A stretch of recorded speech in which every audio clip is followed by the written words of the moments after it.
mais nanya kobongisa mboko yo. Nanya kobongisa mboko yo. Ba dirigeant, ba otutana. Neti bana classe ba ole la kapa. Neti bambanda. Combat de sang, mais nanya kobongisa mboko yo. Mboka ekofi pona moyibi. Les acteurs politiques s'insultent à la télé. La kati à plénière, les députés se sont boxés. Avenue Moko, ba église ébélée. Politiciens, nous devons nous tolérer. Pour animiter soit la neti banamité. Le parti politique est sanango ébélé. Congolais tout azana liberté. Toponi ya ye chanase. Okomo bareye. Wana motema mabe. Bato mayele baswana kake. Même pays, différents partis oyebi. Système ya multipartisme. Lisanga moko. Tata bo. Mama bo. Ekolo bo. Et ça n'engo guerre d'opinion, que ça devienne pas sujet de division. C'est vrai, il y a différentes visions, mais tous nos yeux sont fixés vers l'horizon. Chacun s'est dit qu'il a raison, mais c'est pour la même cause que nous combattons. Bonjour et bienvenue à toutes et à tous dans Bokebonga, votre marque d'actualité sociopolitique. Aujourd'hui, nous avons une exclusivité basée sur des personnes en situation d'handicap. Un plateau spécial qui vous est offert par votre serviteur Passy Molobeli et la présidente de la fondation Moussaou Foundation. C'est avec elle qu'on va bel et bien faire le décryptage pour savoir qu'est-ce qui se passe, qu'est-ce que le gouvernement a pu faire. Le président de la République a bel et bien songé aux personnes en situation de handicap. Un ministère a été créé pour honorer nos compatriotes congolais. Le PVH, personnes vivant avec handicap. Mais nous venons de voir que le premier quinquennat vient de finir et nos frères, personnes vivant avec handicap, continuent à quémander, continuent à vivre dans la misère. Alors on s'est dit de bel et bien faire une exclusivité avec Madame Nathalie Moussaou, présidente de Moussaou Foundation. C'est avec elle qu'on va bel et bien faire notre émission de ce jour. Madame Nathalie, bonjour et bienvenue dans Bokebonga. Je pense que vous m'écoutez déjà. Oui, je vous écoute. Bonjour. Vous allez bien, j'espère, madame? Oui, je veux très bien. Et j'espère aussi pour vous, je veux très bien. Merci. En tout cas, c'est un grand plaisir, comme on l'a annoncé sur nos plateformes, qu'on va bel et bien recevoir madame Nathalie Moussaou, présidente de Moussaou Foundation. Heureusement que vous êtes là aujourd'hui, c'est un grand plaisir. Alors, est-ce que vous pouvez faire une petite présentation pour les personnes qui ne vous connaissent pas, ceux-là qui ne vous ont jamais vu, qui n'ont jamais entendu parler de Madame Nathalie? Bonjour, merci. Bonjour, Monsieur Passy. Je suis Madame Nathalie Moussaou Kabunda, présidente et fondatrice de Moussaou Foundation. J'habite en Belgique, j'ai 2 enfants et je suis mariée. Merci beaucoup, Madame. Et concernant la fondation, est-ce que pourriez-vous encore expliciter un tout petit peu la fondation, pourquoi elle a été créée? Qu'est-ce que vous poursuivez comme objectif? Qu'est-ce que vous avez comme vision par rapport à la fondation et aux personnes vivant avec handicap? Bon, la fondation, c'est une passion pour moi. C'est quelque chose que j'ai mis en marche depuis très longtemps, depuis 2001.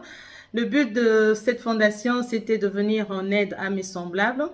Parce que je sais que l'handicap, ce n'est pas facile déjà de le porter. Et ensuite, quand on est rejeté dans la société, ça devient très compliqué. Alors, j'ai mis cette fondation en place parce que je tenais à ce que j'aide le plus possible les personnes qui sont en difficulté, qui sont handicapées, qui ont des problèmes dans leur famille.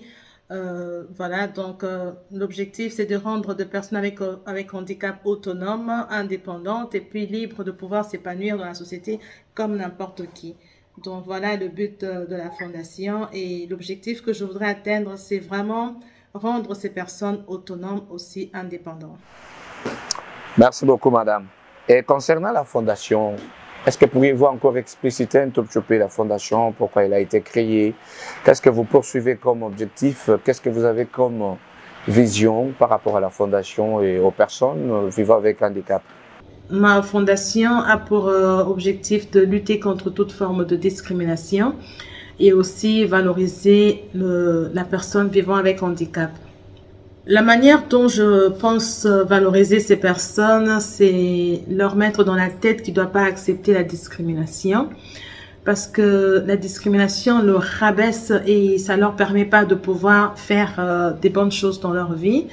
Alors, moi, je voudrais bien, si je pouvais, donc, pour lutter sur cette forme de discrimination, c'est créer des centres d'apprentissage de métier, permettre à ces personnes de pouvoir travailler, produire, devenir indépendants. Ça pourra faire que le monde ne va pas le regarder comme des personnes avec handicap, mais pourtant comme des personnes qui ont réussi.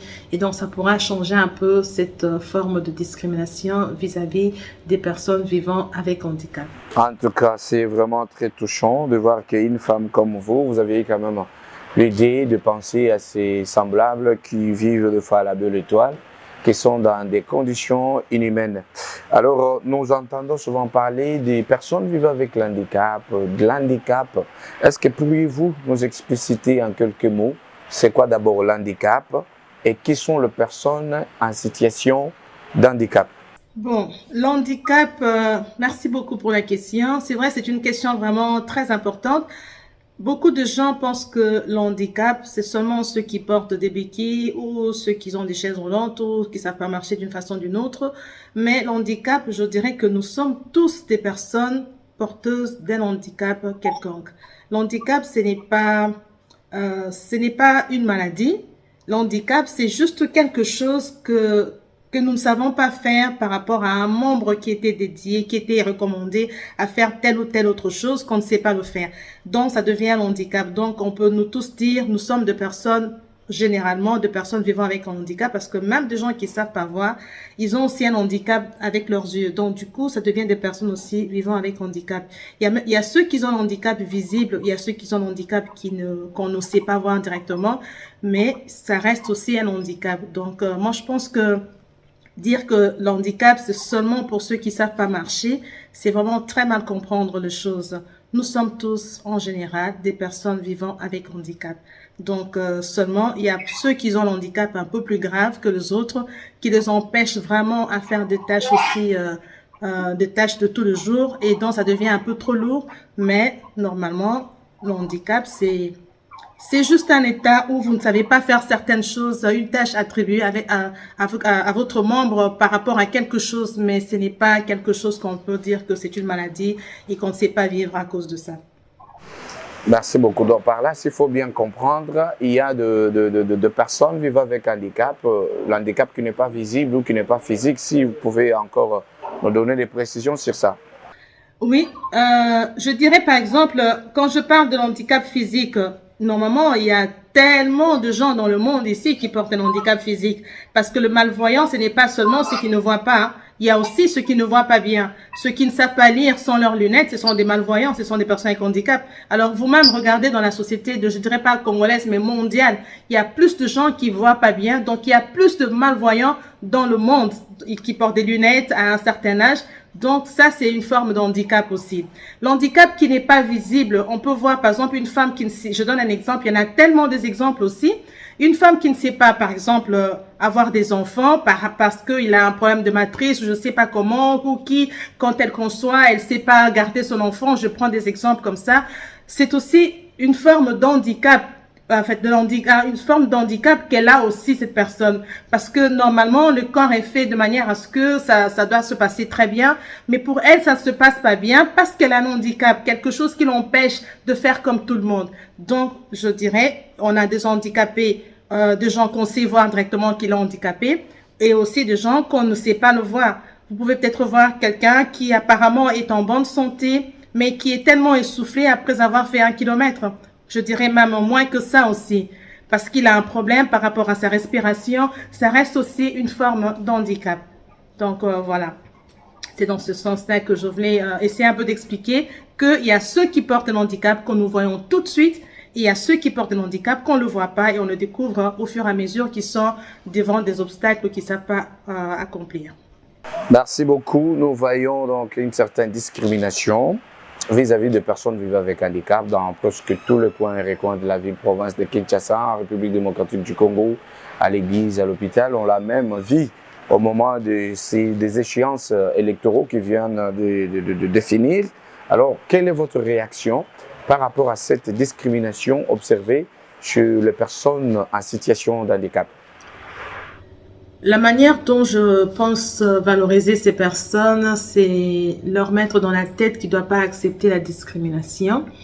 Parce que la discrimination leur rabaisse et ça leur permet pas de pouvoir faire des bonnes choses dans leur vie.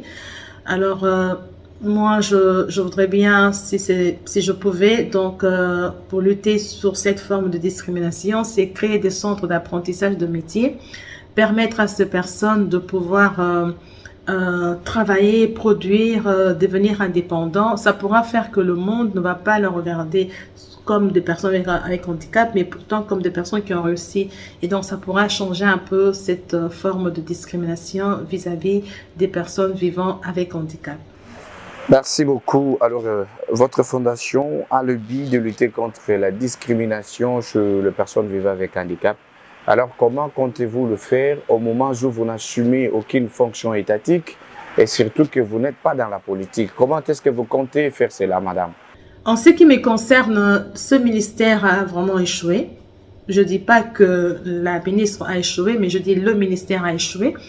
Parce que le but, c'était quand même de venir en aide, d'assister des personnes avec handicap. Mais là, il ne se passe rien, vraiment rien sur tout le plan. Donc, les personnes avec handicap, pendant les 5 ans de mandat du président, ils n'ont pas pu s'épanouir dans ce moment-là. Donc, ils se sentent comme s'il n'y avait rien qui s'est passé pour eux depuis tout ce temps. Donc, moi, je pense que ce ministère a vraiment failli. Il aurait pu d'abord commencer par savoir qu'est-ce qu'ils veulent faire de ce ministère et quel est le point stratégique, qu'est-ce qu'ils voulaient vraiment faire de personnes avec handicap, mais malheureusement, il ne s'est rien passé. Les personnes avec handicap sont toujours dans la même situation, même conditions. Moi, je trouve que ce ministère a complètement échoué. Il faudrait absolument qu'ils sachent ça sert à quoi ce ministère et quelles sont les cibles et qu'est-ce qu'on veut faire de ce cible. Donc, commencez d'abord par répertorier les centres qui a d'hébergement de personnes avec handicap et pourquoi le mettre dans ces genres de conditions. Alors, il faudra absolument que ça change sous le deuxième mandat parce que sinon, il y a trop de frustration. Ces personnes sont vouées à eux-mêmes par leurs propres efforts. Ces personnes sont vouées à leurs propres efforts et c'est toujours pas très évident. Merci beaucoup. En tout cas, c'est vraiment très, très, très touchant à faire la lecture de vos propos et de ce que vous êtes en train d'expliciter. Ceci montre que vous êtes vraiment d'abord parmi les patriotes et les gens seront vraiment très heureux de soutenir une vision que vous avez, surtout la fondation. Alors, on a observé presque le 3 décembre chaque année, vous primez des mamans qui ont des enfants en situation de handicap. Est-ce qu'il y a quelque chose qui vous a motivé ou qui vous a frustré à organiser ce genre de choses pour primer le parent, le maman qui ont des enfants en situation de handicap, Madame Nathalie? Oui, j'ai vraiment une motivation. Ça fait depuis très longtemps que la fondation existe, mais je n'avais jamais pensé à faire ça. Quand j'ai perdu ma défunte mère, j'ai compris qu'elle a fait beaucoup de travail. Elle a travaillé énormément pour que je sois autonome, pour que je sois ce que je suis aujourd'hui, que je sois en train de vous parler. Ce sont les efforts de ma maman. Alors, je me suis dit qu'il y a beaucoup de mamans qui ne le font pas.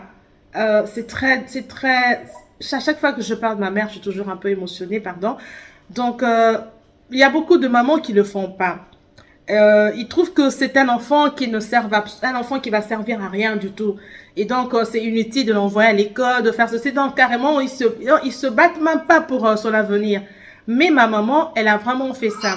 Et chose qui n'est pas donnée à beaucoup de mamans. Donc, aujourd'hui, je me dis, dès que je vois les parents qui sont là pour le bien de leurs enfants et qui se sont battus comme l'a fait ma mère, et donc ces femmes devraient avoir un prix. Et le prix, je l'ai donné au nom de ma mère, dans le prix Thérèse Delela, c'est pour motiver les mamans qui suivent le pas, qui font comme ma mère l'a fait. Donc, qui amènent leur enfant, malgré son handicap, à réussir et à devenir autonome et indépendante comme elle a fait pour moi. Voilà d'où sort ma motivation et je suis toujours très heureuse d'exprimer ces mamans parce qu'elles sont pleines d'émotions. J'aurais bien voulu le faire quand ma mère était en vie, comme ça elle voit un peu comment ça se passe avec d'autres mamans qui suivent ce qu'elle est en train de faire. Malheureusement, elle n'est pas là, encore une fois, paix à son âme. mais je suis très contente de le faire. Ce sont les moyens qui manquent. J'aimerais bien pousser les mamans à aimer leurs enfants avec handicap, ne pas les abandonner et continuer à se battre comme l'a fait Thérèse Nelela pour que ses enfants réussissent et deviennent autonomes. Aujourd'hui, ma mère n'est pas là. Je suis là en train de vivre. Mais il y a certaines femmes qui abandonnent carrément leurs enfants. Mais ils ne pensent pas quand eux, ils ne seront pas là. Quand elles ne seront pas là, qui vont devenir leurs enfants? Donc, ça fait tellement mal de voir qu'un enfant, on le rejette par rapport à son handicap. C'est quelqu'un qui n'a pas choisi d'être un handicapé. Aujourd'hui, monsieur le journaliste, vous savez pas ce qui va arriver demain, peut-être pour votre voisin ou quelqu'un que vous connaissez, pas forcément vous, ça peut être n'importe qui. Donc, il y a ceux qui naissent handicapés, il y a ceux qui ils le deviennent dans la vie aussi. Donc, quand on doit refuser quelqu'un parce cette personne, elle porte un handicap, vous pouvez pas savoir combien vous frustrez cette personne. Et dans une famille, quand il y a 10 enfants ou même moins que ça, avec un seul qui est handicapé que vous mettez à côté, cet enfant pleure intérieurement et en plus, elle se dit, qu'est-ce que j'ai fait de mal pour être dans cette situation? Et pire encore, au Congo, un enfant avec handicap, on vous dit, cet enfant est sorcier. Il sait pourquoi il est handicapé, donc c'est un petit sorcier. Alors, non seulement vous le maltraitez, parce que vous voulez pas vous occuper de cet enfant, en plus, vous chargez sa conscience sur quelque chose qui ne sait même pas. Pourquoi vous voulez qu'il soit sorcier parce que il marche pas ou parce que c'est un handicapé? Alors quand je vois les mamans qui ont accepté toutes ces choses-là, qui se sont battues pour leurs enfants, malgré que le monde s'est moqué de ces enfants, et ils ont fait toutes ces choses bien pour leurs enfants, je dis bravo à ces mamans. Et je voudrais bien continuer à le primer pour les encourager de bien s'occuper de leurs enfants avec handicap. Avec handicap, je voulais dire qu'on va maintenant aborder le sujet du ministère chargé des personnes en situation de handicap.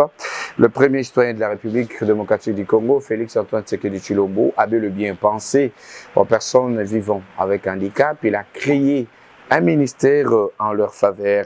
Est-ce que actuellement ce ministère a-t-il apporté dans le premier quinquennat? Le premier quinquennat, ce ministère n'a rien apporté chez les personnes en situation de handicap, s'il faut le dire. Par rapport à tout ça, je vais être directe. Moi, je ne sais pas maquiller quelque chose que quand ça se voit tout de suite que ça n'a servi à rien du tout. Le président, c'est pas qu'il a pensé à créer, je sais pas, à moins que je me trompe ou je suis peut-être mal informée. Ce sont des lois qui ont été votées qui devraient avoir un représentant de personnes avec handicap. C'était pas dans la pensée de chef de l'État. C'était juste une loi qui a été promulguée et qu'on devait avoir quelqu'un qui devrait être en charge de personnes avec handicap. Mais malheureusement, ils ont fait ça je sais pas, ils ont fait ça juste parce qu'il y avait une loi qui disait ça, mais sur le plan concrétisation, il s'est vraiment rien passé. Je dirais à la fois que ce ministère devrait arrêter d'exister. Ou alors, si ça doit exister, que ça existe vraiment pour la bonne fonction.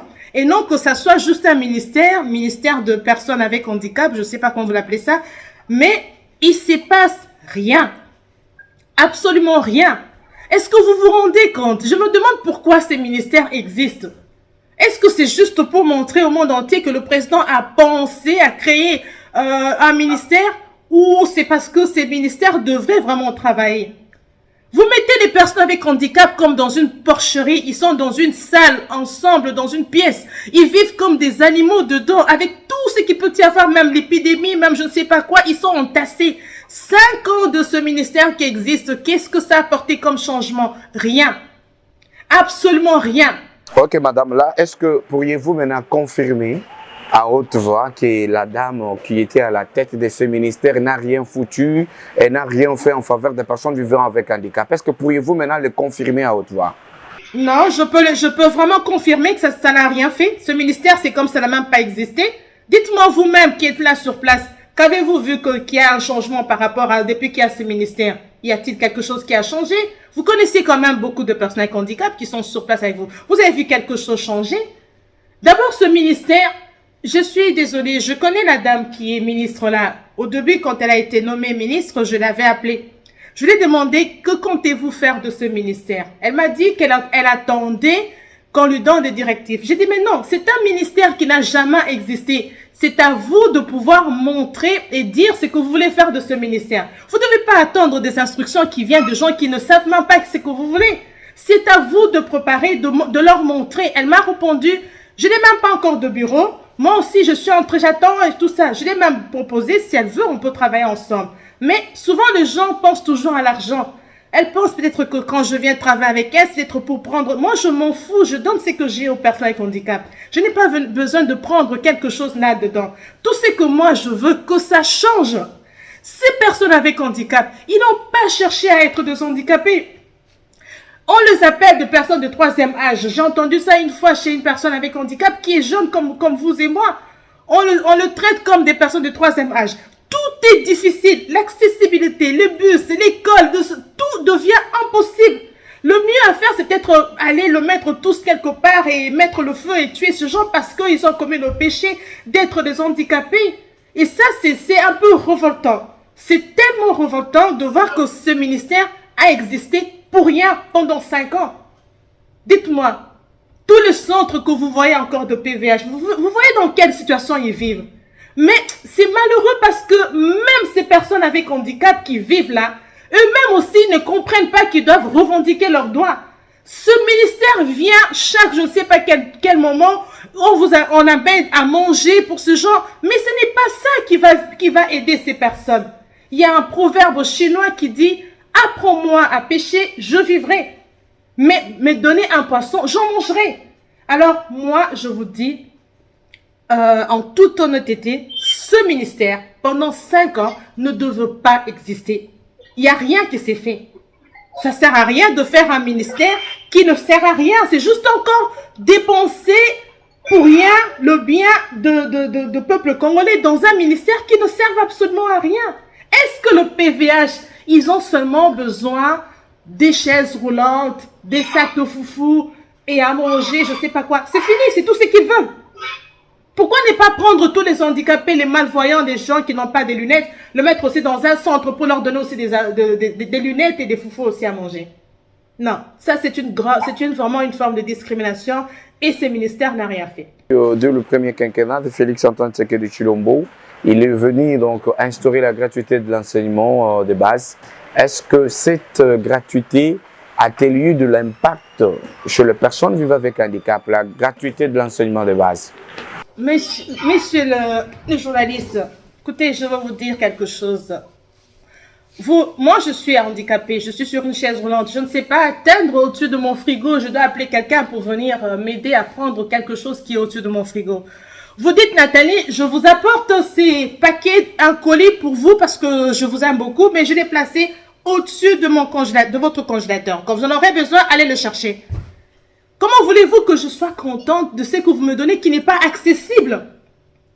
Vous parlez de la gratuité d'enseignement. D'accord, mais il faudrait bien dire gratuité d'enseignement pour des enfants valides. Comment voulez-vous qu'une classe qui a des marches, qu'un enfant avec handicap qui ne sait pas marcher puisse y accéder?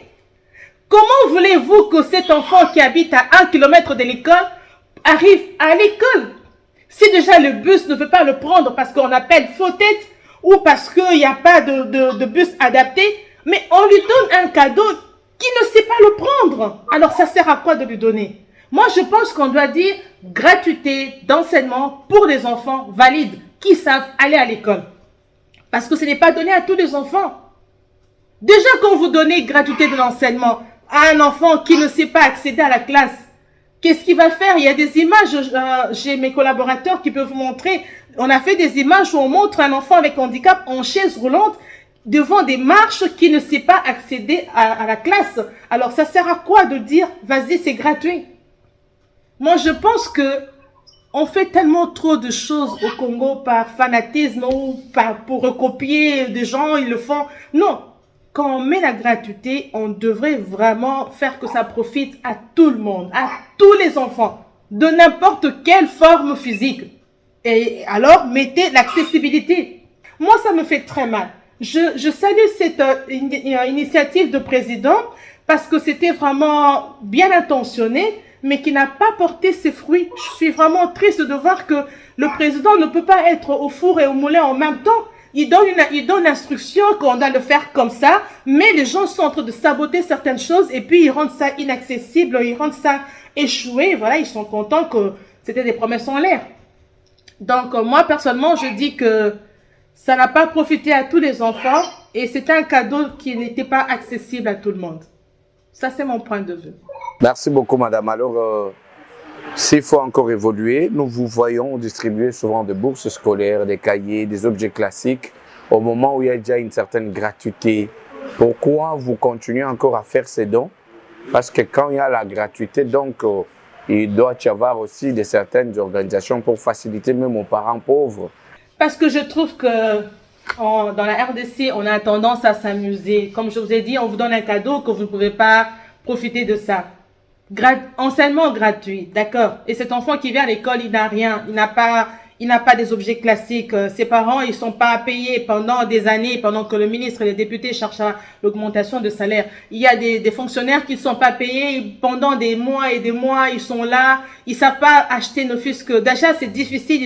Ils ont beaucoup d'enfants, ils savent pas les envoyer tous à l'école. Alors un enfant avec handicap, c'est encore très difficile. Ils vont dire bon, lui là, c'est un handicapé. De toute façon, mieux vaut investir chez celui qui va peut-être réussir demain. Donc lui, qu'il attend. Alors je me dis, je viens juste épauler, aider les parents. Comme ça, quand ils vont faire leur choix sur leurs enfants valides, qui pourra peut-être leur donner de l'avenir demain, que moi je viens ne fût-ce que assister ceux qui sont démunis dans leur famille, parce que je sais que si un parent a très peu de moyens, il va d'abord chercher à donner d'abord aux enfants qui sont apparemment valides parce qu'ils pensent avoir l'avenir chez eux. Moi, quand je dis ils pensent, parce que je connais beaucoup de choses, ils ont toujours mal pensé. On ne sait jamais qui va t'aider demain, ça peut être quelqu'un avec handicap. C'est possible. Alors moi, quand je vois certains parents favorisent d'abord les enfants apparemment valides et laissent les enfants avec handicap, moi je viens assister ces parents, leur dire bon écoutez, vous, amenez-le ne fût-ce à l'école. Moi, je veux donner quand même les fournitures scolaires. Comme ça, ils ne vont pas rester à la maison. Qui profitent à cet enseignement gratuit s'ils savent accéder dans la salle. Donc, ma motivation, c'est que c'est compliqué, je vous assure. C'est révoltant et c'est ce qui me rend triste. Moi, je suis une vraie compatriote. Et j'aime pas quand il y a des discriminations, j'aime pas quand il y a des injustices. Vous pouvez vous rendre compte, il y a des organismes, peut-être des organisations qui font ce genre de choses, mais combien ça arrive aux bénéficiaires? Donc, chemin faisant, pendant que ça arrive, chacun essaie de prendre sa part, il prend sa part, au final, ça arrive très peu chez les bénéficiaires. Et quand c'est si peu, on ne sait pas satisfaire tout le monde. Alors, avec le peu de moyens que j'ai, je sais d'aider aussi une catégorie d'enfants qui n'ont pas pu bénéficier au petit montant, peut-être qu'il y a eu ou qui n'a pas eu, qui n'ont pas pu en avoir. Donc, je viens juste donner un petit coup de main à certains parents qui ne sont pas capables. Et j'essaie de le faire à ma manière. Nous voyons tout le jour devant le palais du peuple, la nation, communément appelé le temple de la démocratie, des personnes en situation d'handicap, mendier, commandées. Selon vous, qu'est-ce que vous comptez faire pour combattre la mendicité chez les personnes en situation d'handicap? C'est quelque chose de très, très, très difficile. Parce qu'ils m'ont dit pas par plaisir. Il y a ceux qui m'ont dit parce que ils aiment bien mendier, ça devient leur routine. Mais il y a ceux qui m'ont dit parce qu'ils n'ont vraiment rien pour mettre sous la dent. Donc, ça devient impossible de pouvoir vivre, alors ils doivent mendier. Et pour que ces choses arrêtent, il faudrait que le chef de l'État regarde de bon côté. Je suis désolée, monsieur le chef de l'État, si vous pouvez suivre cette vidéo. C'est vraiment difficile. Il faudrait vraiment que vous regardez de l'autre côté. Écoutez, je suis très émotif, pardon. Alors, il faudrait voir comment finir ça. C'est un problème. Vous ne pouvez pas laisser ces personnes tout le temps en train de mendier comme ça. Il y a moyen de finir ces problèmes. Prendre ces personnes, leur apprendre des métiers et commencer à leur donner des responsabilités pour qu'ils gagnent leur vie et qu'ils quittent dans la rue. Pour ceux qui peuvent apprendre les métiers. Mais pour ceux qui ne savent pas apprendre le métier, qu'ils puissent instaurer le système comme on entend dans les autres pays, des mutuelles, ou alors une caisse ou un endroit, ministère des Affaires sociales, ou je sais pas, ils savent demander partout dans le monde entier de l'aide pour pouvoir nourrir ces personnes. Merci madame, à bientôt un nouveau gouvernement qui sera mis en place. Selon vous, quels sont les critères que la personne qui viendra diriger le ministère des personnes en situation de handicap et autres vulnérables peut avoir pour quand même apporter quelque chose dans la vie quotidienne de personnes vivant avec handicap? Personnellement, je trouve que ces ministères ne devraient plus être là parce que je trouve pas son importance. Mais si jamais ils doivent toujours le mettre là, alors le critère, c'est difficile de trouver le critère. Hein. Parce que je veux dire que ce soit quelqu'un plein d'amour, mais les gens sont tellement hypocrites. Ils peuvent montrer plein d'amour, ils distribuent des choses, à la fin, ils veulent seulement ce ministère. Je ne sais pas quel critère. Sérieusement, il faudrait voir le cœur de la personne. C'est malheureux, moi, la politique ne me dit rien. Mais quelqu'un qui a l'amour des PVH comme moi j'ai. Quelqu'un qui les aime vraiment, qui ne le voit pas par rapport à leur handicap. Quelqu'un qui voit les personnes avec handicap vraiment comme c'était ses enfants à lui, ses parents, je sais pas, mais qui aime vraiment ces personnes. Mais pas seulement, qui pense chaque fois que c'est que je suis en train de faire, si c'était le membre de ma famille, je ne donnerai qu'une chaise roulante et puis il va partir et puis il sera épanoui dans sa vie avec une chaise roulante. Donc, quelqu'un de plein d'amour. Mais ça, c'est pas des critères, ça on ne sait pas voir parce que c'est vraiment caché à l'intérieur. Je ne sais pas quels critères donner. Prions peut-être que ce soit une personne vraiment qui va aimer, mais je veux dire quoi? Qu'il soit gros, mince, barbu. Non, c'est pas ça qui va faire que ça va marcher. Donc, moi, je trouve que ces ministères devraient revenir encore comme il a fait le 5 ans ici pour rien. Donc, ça sert à rien que ce ministère soit là. Mais si ça doit être là, il faut vraiment que ça change. Et cette personne devait commencer par faire... il doit commencer à répertorier d'abord des centres. Savoir combien de centres en RDC.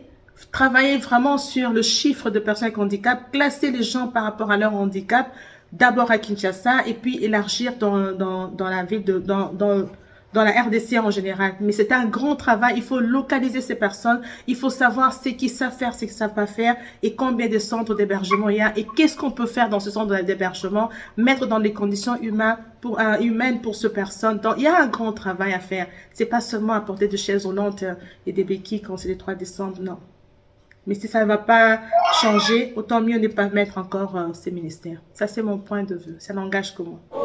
Plusieurs critiques, plusieurs observations faites dans la vie actuelle des personnes en situation de handicap. Alors, je ne sais pas quel est votre mot de la fin que vous donnez au gouvernement et aux personnes vivant avec handicap actuellement sur l'étendue de la République démocratique du Congo. Merci beaucoup pour la question. Le message que je peux adresser maintenant à des personnes avec handicap, d'abord, je sais que c'est pas facile.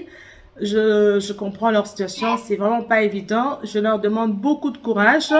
C'est que ça, la vie, ils savent pas faire autrement. Ceux qui savent se battre pour vivre, qu'ils le fassent. Ceux qui ne savent pas le faire, continuent. Je sais pas ce qu'ils vont faire, mais ceux qui peuvent venir vers la fondation, si j'ai quelque chose, je pourrais les aider, mais je ne sais pas aider tout le monde aussi. Mais qu'ils essayent, par la mesure de possible, d'être autonomes avec le peu qu'ils vont avoir, qu'ils essaient de créer des activités et d'être autonomes. Mais je sais que c'est pas facile pour eux. Alors, je voudrais adresser un message à la RDC, donc ça veut dire au président de la République, qu'il essaye aussi vraiment de faire un effort, de mettre ce genre aussi qui soit épanoui. Donc, il est le père de la nation et il y a beaucoup d'enfants qui sont filles et fils de la nation. Il y a aussi des handicapés là-dedans. Ils n'ont pas profité au premier mandat, mais qui profitent ne fût-ce qu'au deuxième mandat. Donc, le président trouve quand même quelqu'un qui peut vraiment essayer de résoudre le problème de ces personnes, pas seulement mettre quelqu'un qui est peut-être parenté au chef de l'État. Donc, on a besoin de concret pour cette année et que tout se passe bien, aussi que ces personnes soient épanouies dans leur propre pays. Voilà le message que je voudrais adresser pour le mot de la fin. Merci. Vous aviez parlé bel et bien de la fondation, Moussa Foundation. Comment est-ce que les gens qui ont besoin de vous atteindre ou de vous contacter peuvent vous rejoindre, avoir vos adresses, même les coordonnées, les personnes qu'ils peuvent contacter sur place pour vraiment être en contact avec vous, s'il faut le dire. Merci beaucoup. Il y a mes collaborateurs, on mettra leur numéro et leurs coordonnées, mais seulement ils doivent savoir qu'on n'a pas de moyens, on se recherche aussi. Ils peuvent tous venir, on va tous se battre ensemble et chercher des solutions ensemble. On va frapper de porte en porte pour voir s'il y a des gens qui vont nous aider parce que moi, toute seule, je n'arriverai pas à le prendre tous en charge malgré tant d'amour que j'ai pour eux, mais je ne saurais pas le faire. Il faudrait bien qu'il y ait des partenaires, de gens qui viennent pour pouvoir mettre la main dans la pâte pour que je puisse aider ces personnes avec leur aide aussi. Parce que sinon, ils peuvent tous venir, hein, même être une centaine, mais je ne saurais pas leur satisfaire vu que je suis personne et j'ai très peu de moyens, mais on pourra se battre ensemble pour aller vers ces gens qui peuvent nous aider. Donc, les numéros vont être, parce que j'ai pas tous les numéros en tête, il y a les gens de la fondation qui vont mettre le numéro et les bureaux, mais il faudrait que ces gens sachent que nous n'avons pas de moyens pour prendre tout le monde. Il n'y a que le gouvernement congolais qui peut mettre toutes ces dispositions en place pour toutes ces personnes. Merci. Merci à vous d'être fidèles à ces programmes. Merci à vous, Madame Nathalie Moussaou, fondatrice et présidente de la fondation Moussaou Foundation. C'était un grand plaisir d'être avec vous et surtout d'aborder ces sujets très vitaux concernant la situation de nos frères, nos semblables, personnes vivant avec handicap. Je vous retrouve sur la même chaîne, à la même heure. Je vous dis au revoir. Merci, au revoir, Monsieur Passy. Nanya kobongisa mboko yo, nanya kobongisa mboko yo. Badirija baotutana, neti bana classe baolela kapa, neti bambanda, combat de sang, mais nanya kobongisa mboko yo. Mboka ekofi mpona moyibi. Les acteurs politiques s'insultent à la télé. La Katia plénière, les députés se sont boxés. Avenue Moko ba église Ebélé. Politiciens, nous devons nous tolérer. Po anini to so na neti bana mike. Le parti politique est nango Ebélé. Congolais tout azana liberté. To poni ya yecha na se. Okomo bareye. Wana motema mabe. Bato mayele baswana kate. Même pays, différents partis oyebi, système ya multipartisme. Lisanga moko. Tatabo. Mamabo. Ekolobo. Et ça n'engo guerre d'opinion, que ça devienne pas sujet de division. C'est vrai, il y a différentes visions, mais tous nos yeux sont fixés vers l'horizon. Chacun s'est dit qu'il a raison, mais c'est pour la même cause que nous combattons.